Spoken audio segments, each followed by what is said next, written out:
Je suis Pablo. Donc, après 7 ans de résidence à Toronto, j'ai décidé de déménager à Guelph avec ma famille, composée de 5 enfants et 2 parents.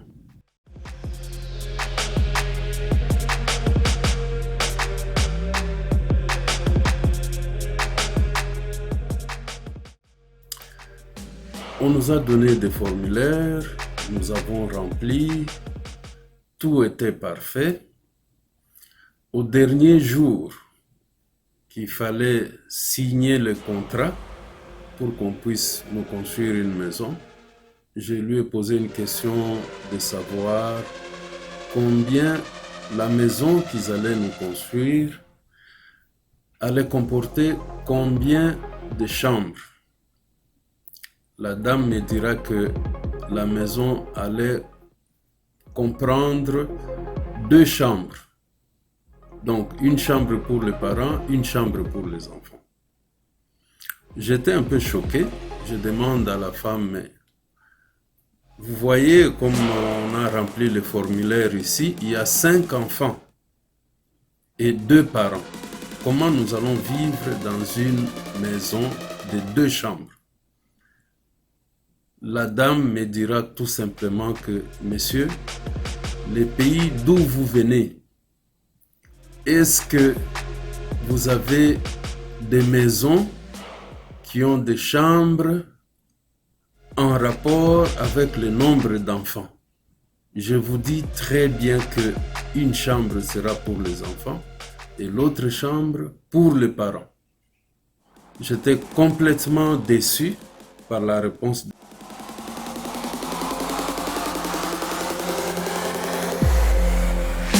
Parmi les enfants, il y avait les garçons, il y avait les filles. Comment les garçons et les filles, au nombre de 5, allaient passer la nuit dans une même chambre? Donc, la dame me dira non, si vous ne voulez pas, eh bien, c'est à prendre ou à laisser. Soit vous signez, soit vous déclinez l'offre que nous vous faisons.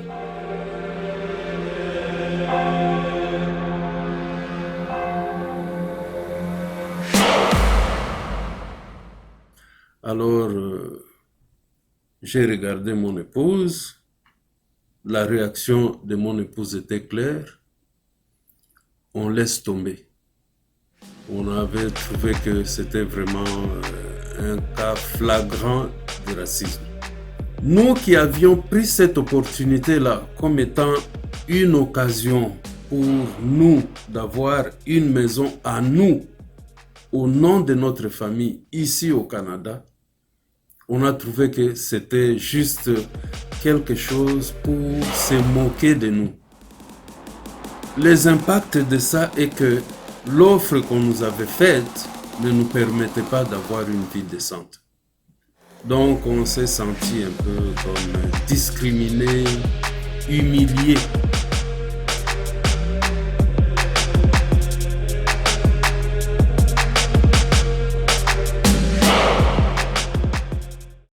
De ces jours-là, j'ai décidé de ne plus faire recours à de tels organismes pour résoudre les problèmes.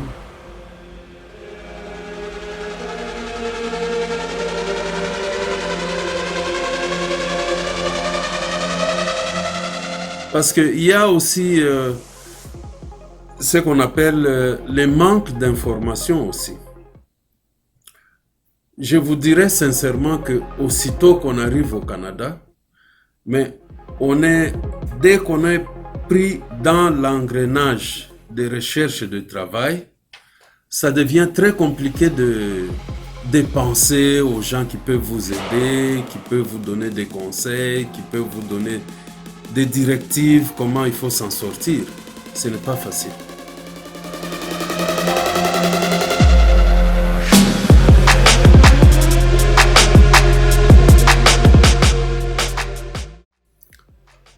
D'abord, après avoir subi cette humiliation, j'ai partagé avec quelques personnes qui m'étaient très proches et surtout des personnes qui étaient arrivées au Canada avant moi, qui m'ont beaucoup encouragé à travailler beaucoup plus dur et à économiser plus pour pouvoir m'acheter une maison à moi-même.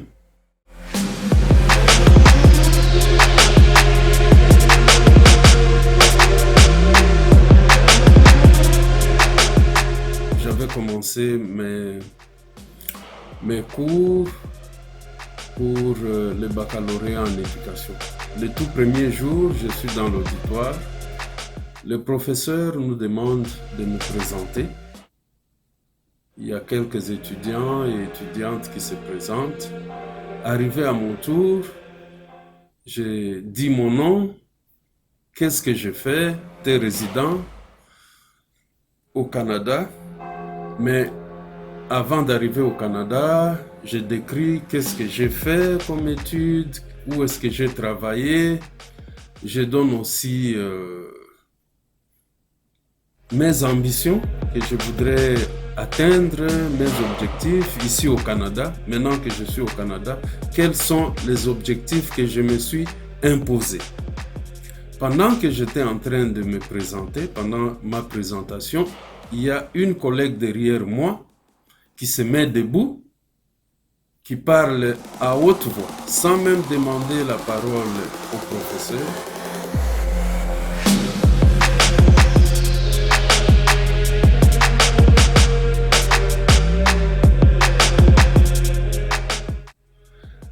Vous là, vous venez ici, nous impressionner avec votre français, mais vous venez ici pour nous voler nos jobs. Donc, vous devez nous laisser tranquilles, vous devez rester dans votre pays d'origine au lieu de venir ici, profiter de nos universités et puis après nous voler nos jobs.